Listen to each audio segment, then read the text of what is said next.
សួស្តីអ្នកទាំងអស់គ្នាថ្ងៃនេះខ្ញុំនឹងចែករំលែកជាមួយអ្នកអំពីម៉ូឌូលមួយទៀតនៃកម្មវិធីគណនេយ្យ SmartBooks ដែលជាម៉ូឌូលវិក័យប័ត្រអេឡិចត្រូនិកម៉ូឌូលនេះមានឥទ្ធិពលនៃការតភ្ជាប់កម្មវិធីគណនេយ្យ SmartBooks ជាមួយអ្នកផ្ដល់សេវាដូចជា VSTEL និង VNPT ដើម្បីជួយយើងក្នុងការចេញវិក័យប័ត្រអេឡិចត្រូនិកយ៉ាងរហ័សនិងងាយស្រួល First, we will look at the structure of the electronic invoice module. In this module, there will be three main parts: installing information, putting information, and processing information, including issuing and checking e-invoice. Now, we will go through a little bit of installation information. To be able to issue electronic invoices, we need to have information related to issuer, account, user, and issue invoice templates that the customer wants to design. With this information, customer only need to provide our IT and they will assist in initial installation steps. Next, enter the relevant information to be able to issue electronic invoices. In this input, we have two ways to get the information. Firstly, we can enter data directly from the electronic invoice module. Secondly, you can get the information that you have previously entered into the account receivable accounting section and the inventory accounting to transfer. First, we will enter data directly from the electronic invoice module. Inputting data directly from electronic invoice module is also very simple. We need to fill in the necessary information to issue an invoice, with including the invoice number, serial number, buyer and customer email, so that when the issue is complete, we can send the invoice to the customer. The information below will be the same as account receivable and inventory.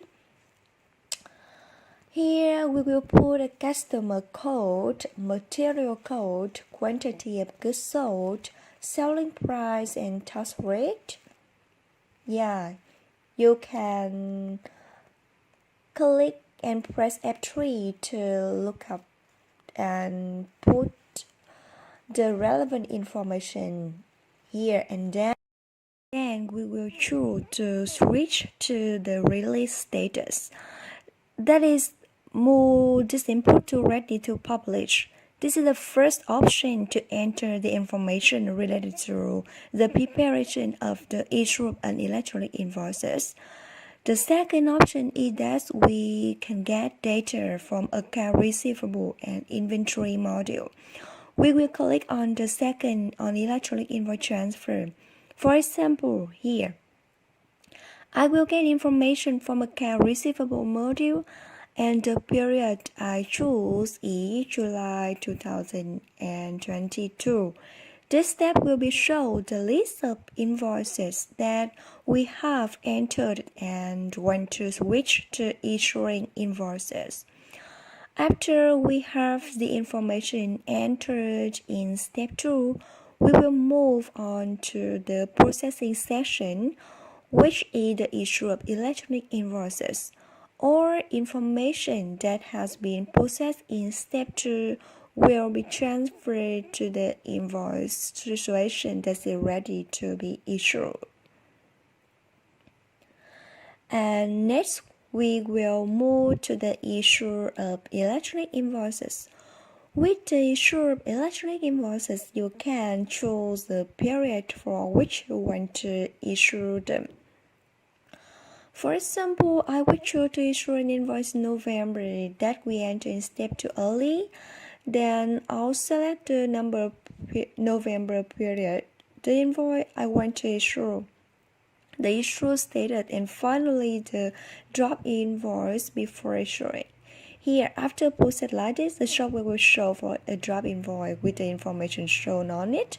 We can check one more time if have any information incorrect.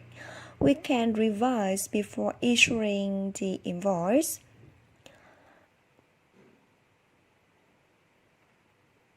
After checking all information on the invoice is correct, we can go back a section below, issuing section, to execute and digitally sign and send it to customer.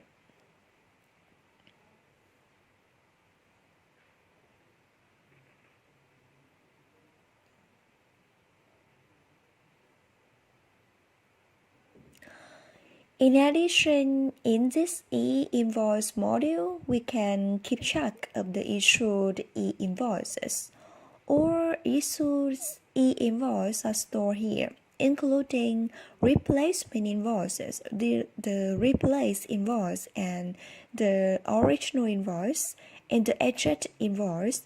In case I want to look it up again, I can go here to follow up.